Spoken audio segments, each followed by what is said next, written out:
Hiba is a Muslim American architect, comedian, and youth mentor.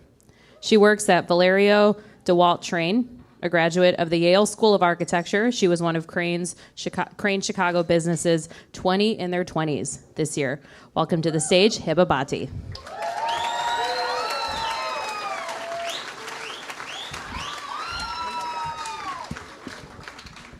Wow, it feels like I'm doing stand-up. I can't see anything up here.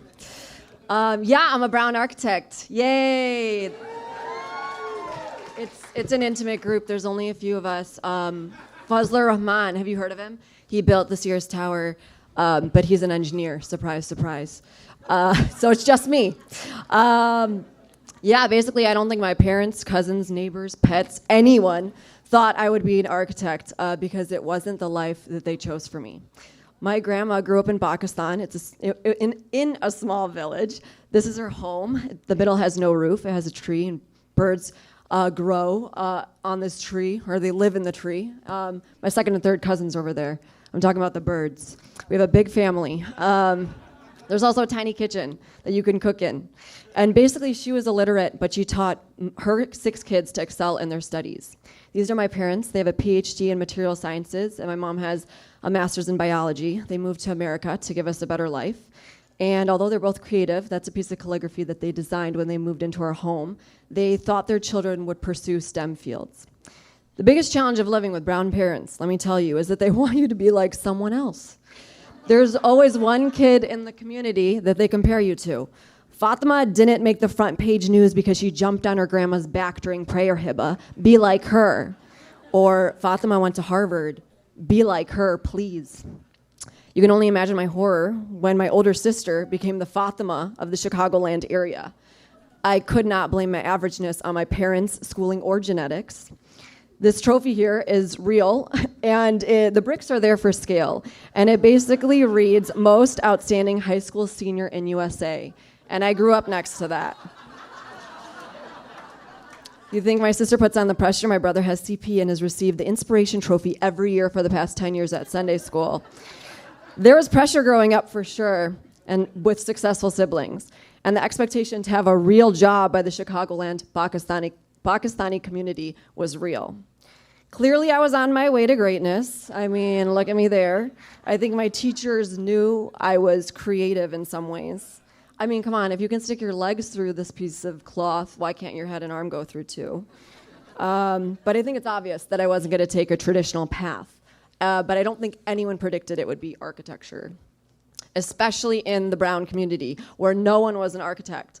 One of my friends introduced me to an entire crowd by saying, hey, this is my friend Hiba. She's really cool. She is an architecture. I'm sorry, I went to school for what? I had to explain to them that I was not an entire discipline. So I taught my friends. I was at studio, my friend asked, is this a model or a piece of trash?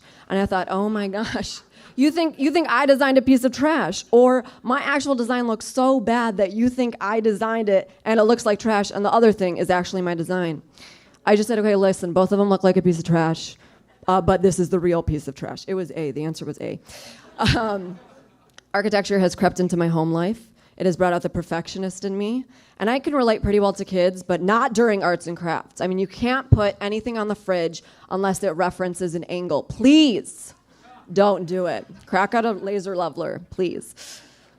At this point, I can't go back to Fiskars. I need an X-Acto and a cutting mat, okay? And I just tell the kids, I'm like, everyone stand back. You can't use scissors. They're too sharp and you're too young. Just tell me what you want to cut and I will do it all, okay? You want a turkey? Sure, just put your hand down, hold still, and I'll trace around your fingers with an X-Acto knife. Just kidding, okay?